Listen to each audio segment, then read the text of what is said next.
मला स्पीच देता येत नाही, सो जज करू नये. पण ठीक आहे आप्पाजी, तुमच्यासाठी. प्रिय बाबा, आजचा दिवस खूप खास आहे. तुमच्या आयुष्यातील एका संपूर्ण पर्वाचा शेवट आणि एका नव्या अध्यायाची सुरुवात. मी हे शब्द लिहिताना मनात अनेक भावना एकत्र दाटून आल्या आहेत. अभिमान, कृतज्ञता आणि हो, थोडीशी उदासीसुद्धा. कारण आज तुम्ही त्या कार्यातून निवृत्त होत आहात जे तुम्ही तुमचं जीवन मानलं, शिक्षण.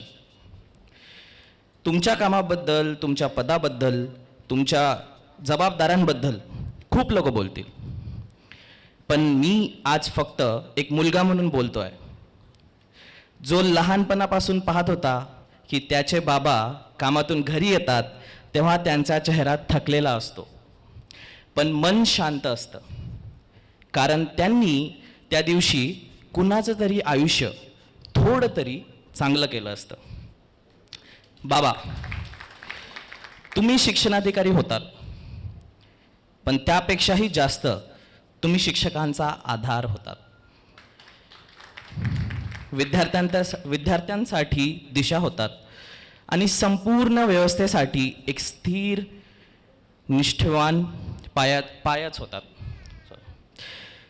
मी हे शब्द कौतुक म्हणून नाही बोलत, तर एका साक्षीदारासारखा लिहितोय, ज्याने तुम्हाला वर्षानुवर्ष झगडताना पाहिले, पण कधीही हार मानताना नाही.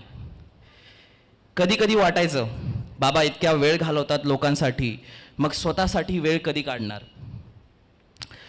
पण मग समजलं की हे तुमचं स्वतःचं आयुष्य आहे. दुसऱ्यांसाठी जगणं हे तुमचं समाधान आहे. आज तुम्ही सेवा संपवत आहात, पण कार्य नाही. कारण मी ठामपणे मानतो की अशा माणसाचं योगदान त्यांच्या पदावर नाही, तर त्यांच्या स्वभावावर असतं. तुम्ही फाईल्स बंद कराल, बैठक संपतील, पण तुमचं ज्ञान, तुमची मूल्य, तुमचा शांत दृष्टिकोन हे सगळं अजूनही आम्हाला मार्गदर्शन करीत राहील. बाबा, मला तुमचा फार अभिमान आहे. मी हे शब्द प्रांजळपणे सांगतो. जर मी आयुष्यात तुमच्यासारखा अर्धाही माणूस बनू शकलो, तर ते माझं यश राहील. आजच्या या क्षणी एक मुलगा म्हणून तुमच्या पुढे नतमस्तक होतो आणि तुम्हाला एवढंच सांगतो, तुमचं काम महान आहे, पण त्यापेक्षा तुमचं माणूसपण अद्वितीय आहे. तुम्ही आता स्वतःसाठी जगायला मोकळे आहात आणि हे पूर्णपणे तुम्ही मिळवलेलं आहे. You have worked hard for it. आता थोडं विसावा द्या, पण मला माहिती आहे तुम्ही कधीच नाही थांबणार. तुम्ही फक्त शांतपणे पुढे चालत राहाल तुमच्या नेहमीच्या पद्धतीने.